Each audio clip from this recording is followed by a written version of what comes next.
Howdy everyone, you're tuned into our very first official episode of the podcast. That's right. We are going to kick things off with a bang here, the beginning of our ranking series for Fantasy Football 2024. Yep, I'm Dallas Smith, and this is my buddy Mike McCray. Yes, sir. We're going to start off with our wide receiver rankings, and we're going to transition from that into running backs next episode, followed by quarterbacks. So stay locked in for all your fantasy football needs. It's going to be fun. Stay tuned. We're going to be giving you 4 bets that we like at the time. Mike and I are big bettors. We think it's fun. It makes the sport so much more enjoyable. Man. So every episode, we're going to give you 2 apiece. 2 from me, 2 from him. And we're going to start right off with a couple over-unders that we both like, and they're actually all overs. My very first one is my favorite team, the Las Vegas Raiders. I love the over 6.5 wins for the season. I feel last year we won 8 games, rookie quarterback, transition at head coach. I think we have a lot of continuity back on the offensive side, on both sides of the ball, really. And we've also upgraded through the draft. We added, in my opinion, the best tight end prospect of all time, Brock Bowers. I think that combined with the continuity that we have on the offensive line. I think there's a guy in Atlanta who would beg to differ, the best tight end prospect of all time. I feel like Kyle Pitts had that crown until Brock Bowers came around. That rhymed 2 bars. I think I love the Raiders over there. I don't think there's any way we regress from last year. We actually fielded the best defense in football the last 4 weeks of the season. I feel like defense travels, and we are going to have an elite defense that we added Christian Wilkins to. I think that we're going to have solid running back play. We have Devontae Adams, who's one of the best. Trey Tucker, Dylan Lobby. I think we've added some pieces, especially Brock Bowers, and we solidified the offensive line. I don't think there's any way we go backwards from our 8 wins. Lock in Las Vegas Raiders over 6.5 wins today.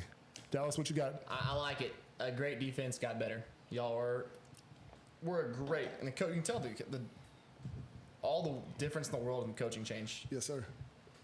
For me, my first pick is the Vanderbilt Commodores. I know that little about Vanderbilt. Really, I should have New Mexico State because they brought everybody in from New Mexico State this year. Their current over-under is 2.5. Now, breaking it down, they have their out-of-conference schedule alone, I think they can blow past this. Right. And I have all that right now. Yeah, that's going to be a tough sell to the people. What you got, Dallas? And Dallas is a very experienced bettor, so if he says it, you can pretty much take it to the bank. So let's hear what he has for Vanderbilt. I'm pulling up their schedule right now. Shout out to Vanderbilt. No one's ever said that before. They start their first non-conference game this year is Virginia Tech. Virginia Tech is a team that perpetually underperforms. I do believe with the Vanderbilt signings, everybody they brought in from the transfer portal this year, that they will be a better team. They moved to Alcorn State, which is who? Shout out to Steve McNair, rest in peace. Good pull, Mike. I'm glad you had something. Georgia State, they're a scrappy team, but again, I think they're beatable. And then last non-con is Ball State. So that's 4 teams. I think they can be only one out of those 4. I feel like could even give them a chance is Virginia Tech. Okay. And then they go through the gauntlet of the SEC. Got it. So the new Oklahoma-owned SEC. Come on now, we'll get into that, man. So you're proposing. Yeah, I can see it. They just need to win 3 of 4 non-conference games, and they can go winless in the SEC, which is a tradition for Vanderbilt. It's likely. Very likely. Okay, I'm following. I like that. Moving into my second over-under, of course, it's an over. It's the Missouri Tigers, and I have Missouri over 9.5 wins. I like it. Looking at their schedule, they start off with Buffalo at Missouri, at the Zoo. They got Boston College at Missouri. Going to be Missouri over 9.5 wins. And I like that initially looking at their schedule. So they start off with the Murray State Racers, who is more of a March Madness basketball school, at Missouri. They got Buffalo coming to Missouri, Boston College coming to Missouri, Vanderbilt, the aforementioned Vanderbilt coming to Missouri. I like my chances with Missouri going undefeated through that 4-game stretch. Then they get into a little SEC play. They have at Texas A&M. Then they go right back to non-conference play against UMass. They get Auburn and Oklahoma both at home. They have to travel to Alabama. But then they have to also travel to South Carolina and Mississippi State, and then they end the season at home against Arkansas. I think that's a very favorable schedule. I can see Missouri having continuity back at quarterback. They have the best receiver in the country, Luther Burden. Shout out Luther Burden. He's think, for real. Yeah, he's legit, and I think he's going to be the top receiver in the draft. So I think Missouri over 9.5 wins. Lock it in now. Brady Cook, Heisman Trophy. And I do think that line is going to get bet up a little bit. Yeah, I can see think that everyone moving. likes Missouri this year. Yeah, I can see that moving before the season. I like Missouri. I'm ready to play them this year. I'm ready to see how that we might go see that game in Columbia this year. Definitely in range for us. My final future for today is the Oklahoma Sooners at 7.5. Now, I'm trying to be unbiased. I am a diehard Oklahoma fan. With that, I think 7.5 points is low. I know everybody is so scared of the SEC, and for good reason. They are best in the land. They're solid every year.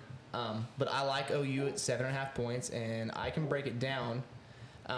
So we start the year off with the Bill Cosby Pudding Pops, Temple Owls, on a Friday night. I'm excited for that. I think we'll absolutely stomp them. I think we're going to try at the beginning of the year, and we're going to put it on them. We get a weak Houston W. Tulane. Tulane's a good team. And they've seemed to play, the last 2 times they've played them, they've played us well. They lost a lot this year, but I still think that's a W. Tennessee Volunteers in Norman. I like us. Auburn, at Auburn, that's going to be a close game.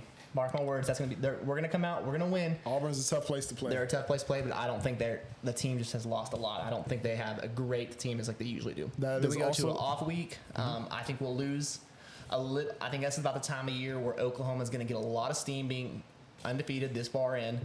And then we're going to go play Texas and Dallas. And as much as it hurts to say this, I think with just the current trend of the Oklahoma-Texas rivalry, I do think that we'll take our first loss to Texas. And then I think we go undefeated. Ole Miss was going to be a good game. I think we go undefeated to LSU right before the SEC championship, and we lose to LSU. So I have 2 losses. I'm at 3 losses. I agree you will lose last game of the season to LSU. I think you're going to lose at Missouri. Missouri's a tough place to play. Your first SEC road game is at Auburn. Ask anyone, that's a tough place to play. They always play overhead there. So Alabama light. So that should be interesting. I can see you guys going 9-3 versus the 10-2 that you're projecting, but I definitely think that 8 wins is absolutely in your wheelhouse, and I would lock that in as well. I agree. Oklahoma, 7.5 wins. Go ahead and put that in now. Lock it in. And it's important to get to these bets early before the lines move. Take advantage. Listen to people that know. Moving right along, this channel is kind of put together by fantasy football leagues. Me and Mike got to know each other playing fantasy together. We're both, I would say, addicts to fantasy football. Absolutely fair to say, man. I think about it 24 hours a day at least. I love it. Yeah. I put a lot of thought into it. Being a dad of multiple kids, working all the time, fantasy football is an escape for us sports people. Absolutely. But age out of actually playing sports. Definitely, man. I think fantasy football is something that everyone can enjoy, and it adds so much more to watching the pro game. Pretty much everyone watches football, and then when you bet on a game or you have a player on your fantasy football team in the game, you watch it so much more intently. It makes it so much more fun. It adds so much more to it, man. So fantasy football, if you haven't played, please play. Once you start, you'll never stop. So we're going to jump right into our wide receiver rankings for the 2024 season. Starting off with our consensus number 1. Dallas, who we have? We got the CeeDee Lamb from the Dallas Cowboys. America's team. Was the best offense in the league last year. Not a whole lot of changes this year. We lost Tony Pollard. He wasn't a huge difference maker this year, but I do think it's going to be a hit for us in the running game, bringing back Zeke. I think that we're going to be a running back by committee, and Brandon Cooks is having a good camp, according to all the beat reporters. But CeeDee Lamb is a true workhorse alpha wide receiver. I don't think anybody can debate that. Right now, we're waiting for a contract to be signed. but they're going to pay him. They have to pay him. Dude, Justin Jefferson, Amon Ra, A.J. Brown, he's about to get paid $2 trillion if I had to guess. Minimum. This is Jerry Jones we're talking about. He's going to overpay. I had him at 1. The consensus community had him at 1. Mike, you had him at 2. I had him at 2. I believe last year was more of a ceiling. I think he achieved his absolute upside last year. I believe I have him at 2. It's not. I mean, obviously, it's the second receiver off the board to me. If this was a PPR format, I would have him 1. Our rankings are based around the half PPR format. And I prefer CeeDee Lamb over Hill in every format except half and standard. And if you're still playing standard. So 135 receptions, 1,753 yards, and 12 touchdowns. Where do you think he drops off any of those? I think yards he keeps. I think receptions may go up. Touchdowns, I think it's going to be hard to track. I think touchdowns are really hard to replicate. I think Jake Ferguson is going to play another large role around the goal line. I know you have Zeke there now instead of Tony Pollard, so you have a power back around the goal line. I believe Dallas is going to throw around the goal line. They throw around the goal line very often. I think that's going to be more, an uptick for Jake Ferguson. Like we talked about Brandon Cooks, not necessarily a red zone threat, but I think I can see Dallas throwing more around the goal line. And also Dak using his legs more. Dak is ready to get paid. I think Dak, if he doesn't get paid before the season, he's gonna put up a big year. Contract year for Dak, big year for Dak. That's rushing, that's passing, that's everything. I can see CeeDee Lamb having a little regression as far as touchdowns and finishing in the top 2 either way at wide receiver. I'm rooting for you, Dakota. All right, number 2, consensus rankings. We have the Cheetah, Tyreek Hill. Mike, I have him at 2. The consensus has him at 2. You have him at 1. I think he's the most explosive and fastest player in the game. I think that he is scheme diverse. I don't think you really have to draw up anything special for him. You can generate targets to him, and he does the rest. He's the best yak player in football, one of the best yak players of all time. And I think that his explosiveness lends to just such a high floor and a high ceiling. Right. I think I take him as the top overall wide receiver just due to how dangerous he is. I don't think the league has seen anything like him, and I don't think we ever will again. I agree. I think one day, in 10 years from now, we look back and we say, Tyreek, is he a top 10 receiver of all time? He's been that great. He's been that much fun to watch. And there's no doubt that he is the most explosive and dangerous player on the field at all times. There's no player in football who was more dangerous. Yeah. So last year, I think people forget, his year was kind of derailed due to injury towards the end of the year. He was on pace. I think it was the first 9 games. He was on a record-breaking pace. Yeah, crazy. He finished the season with he was 1 yard short of 1,800 yards. That is insane. He was on pace. I think, wasn't it last year he was saying he was going to break 2,000 yards? Break 2K, yeah. And I think he would have done it if he wouldn't have got hurt. And that's absolutely in his range of outcomes. It is. We can't obviously project injuries, but that's a guy who's traditionally really healthy. He's available. Availability is the best ability. And I think he's in an offense, one of the most creative, one of the best offensive minds in football. So I don't see Tyreek Hill slowing down. I definitely see 2,000 yards as a possible outcome for him. That's a lot. And if that's the case, man, that he's easily the wide receiver 1. So nice. Yeah. All right, Mike, take us to number 4. To our number 3 and number 4, we have our consensus number 3 was Jamar Chase, followed by Amon-Ra St. Brown. So I had Jamar Chase at 3. Industry consensus had him as the number 3. Dallas, you had him at 4. I did. I was a little higher on him. Obviously, I believe in Joe Burrow. I think he is the second best quarterback in the league at worst. We'll talk about that later. Really high on Joe Burrow. I think T. Higgins obviously is coming back. I can see him being phased out as he's not getting a new contract, it doesn't seem. So I think him slowly being phased out is underway. Jamar Chase's targets are so consistent. He's great in every phase of the game. He's great after the catch. His targets are consistent. In the running game, they move on from Joe Mixon to Zach Moss. So I see more red zone opportunities actually for Jamar Chase this season. I don't see any way he doesn't have such a high floor right in Cincy. And that's kind of what makes him so special to me is that he's tied to the best pocket passer that we have within these top wide receivers. He has a Joe Burrow thrown to him that we know is going to get him the ball as much as he needs it. Moving on to Amon-Ra St. Brown, I believe is the safest pick. Not a wide receiver in the first round. I think he is such an established need inside of the offense that has produced now for 2 years straight. I think that they found what they want in Amon-Ra, and he's willing to play that role. He's going to continue just getting those targets. He gets so many receptions. He does. I love him. He's a mid-round still. When he came into the league in 2021, I love him. I think he is the one. Everybody in the first round is a bust. Could be a bust. Everybody. Yeah. I feel like he is the safest one of all of them. The way I see Amon-Ra, and I have him at 7 for reference. Industry consensus has him at 5. I think the Lions are going to be incorporating Jameson Williams, former first-round pick from Alabama and Ohio State, into the offense more. I think that lends to him having a few less targets. I think that Jahmyr Gibbs will also play a bigger role at the running back position. They have an absolute star in Sam Laporta. And Amon-Ra's a star as well. So I think just the offense being more well-rounded this season is what I'm projecting. And with that, I have Amon-Ra still finishing top 7, which is great, but more to the 6-7 range versus the 3-4 range. 3 top 20 players with Jahmyr Gibbs, Amon-Ra, and Laporta. That's a lot. It's a lot of mouths to feed. It is scary. Draft Jared Goff. We'll talk about him. Let's moving on. Next. Number 5, Justin Jefferson.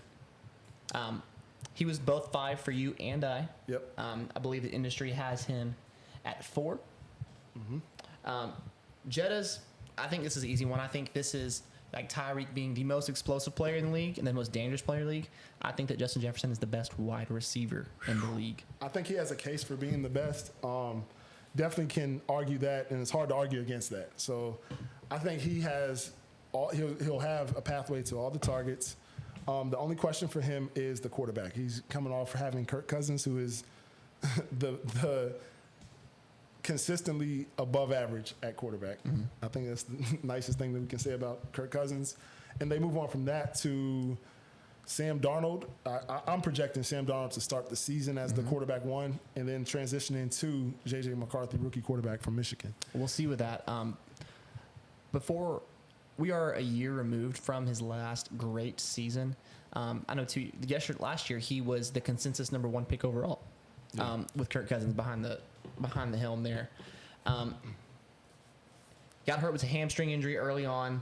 We lost him for many games.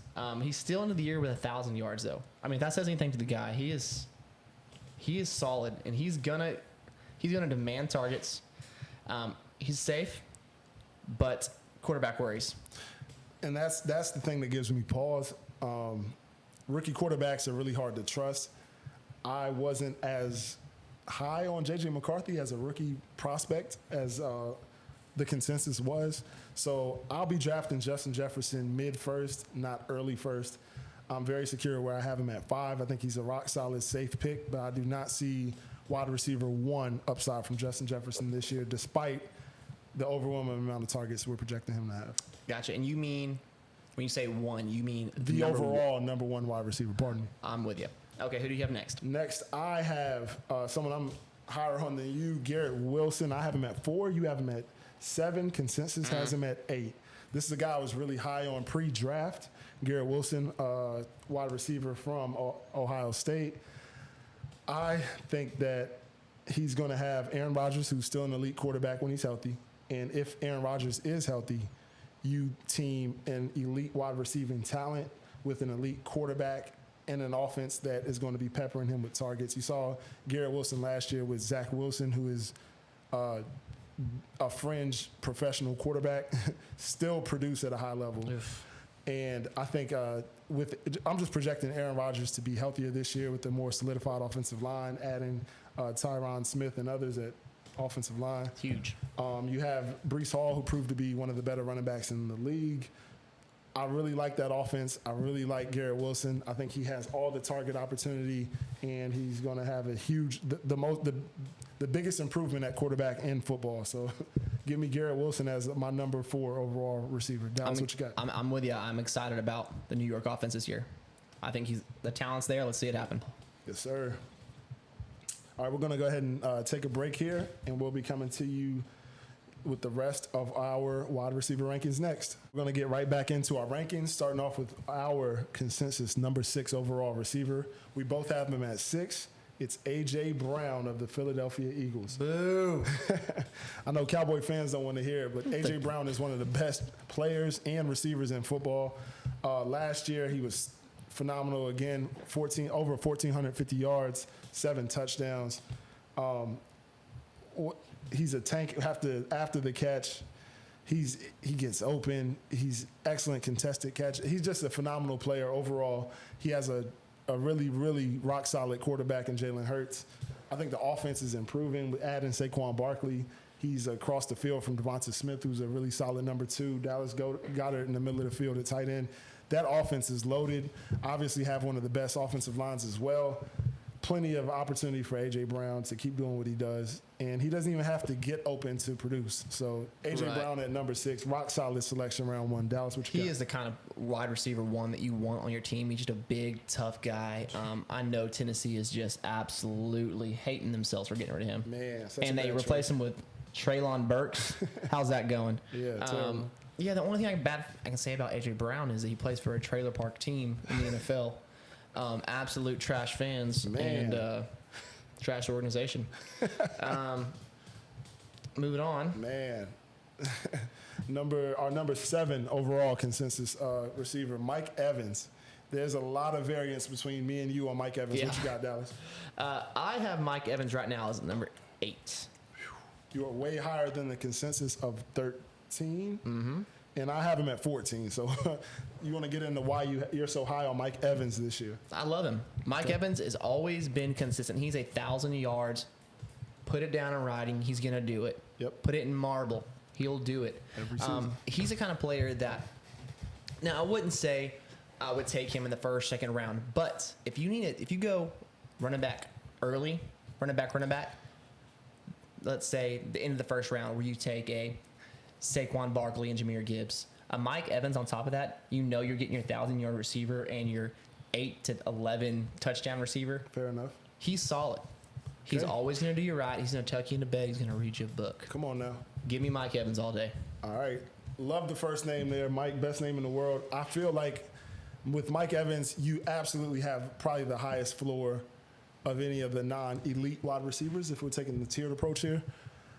I don't see the upside of him being a top 5 wide receiver overall. I think he's going to give you rock solid production, but not that high elite level production that you really want if you're going to be building your. That's not what I want from a wide receiver 1. I prefer to have someone with a higher upside. So I have him at 14. I think he's absolutely, like we said, very solid. You know what you're going to get. Probably the most consistent receiver in football, one of the most consistent ever. I will pass on Mike Evans until maybe round 4, where where he represents more value. But I like the selection overall. Can't go wrong with Mike Evans. Next up, we have Brandon Ayuk.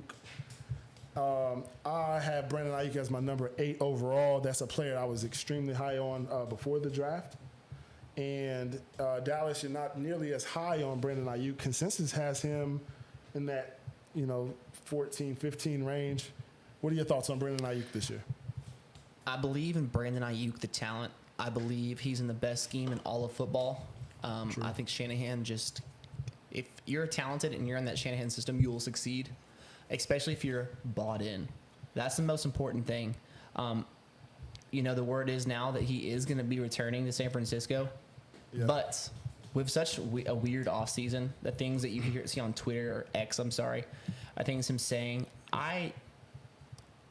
this is a gut feeling. You should never go on gut feelings. But I have dropped him out of my top 15. Sorry about that, everybody. Mike and I are still learning how this whole thing works. Had some technical difficulties, but here we go. Me and Mike are going to catch back up right here. All right, everybody, that's a wrap for our very first episode of the Horse and the Hound podcast. We're excited to have kicked this off. Our goal here is to create a community of like-minded sports enthusiasts who just love discussing everything about fantasy football, to sports betting, to all of it. Whether you're a casual fan, a diehard supporter, this podcast is all about interaction. Each week, we're going to be bringing on a guest to share their thoughts, debate hot topics, provide different perspectives on players and teams. We're working on setting up a hotline now so you can call in and join these conversations live. Don't forget to follow us on our social media platforms. You can find us everywhere at the Horse and the Hound podcast. Your support means the world to us. Please comment, subscribe, share our content. It's really going to help us grow and reach more sports fans like you. Thanks for staying this long if you're still here. We can't wait to have you for our next episode. Until then, keep the conversation going. Stay passionate about the sports. Mike, do you have anything for us? Yeah, absolutely, man. Really well said. This is going to be a podcast by the fans, for the fans. We're here to just continue to bring you just a different perspective on sports. Everything, wide variety of sports. We love all sports, especially football, especially basketball. But it's not focused on just one thing, man. We are just passionate sports fans. We're here for you guys. Let us know. Reach out anytime. We have access to all the different social media platforms. We're going to have a hotline coming up where you can call in. We'd love to have some back and forth with you on whatever topic. Football season's right around the corner. We're geared up. Get geared up. This is Mike signing out from the Horse and the Hound. Dallas, Boomer. appreciate it. Hey, go Dogs. Okay, I'll talk to you later, Mike. Boomer. Later, man.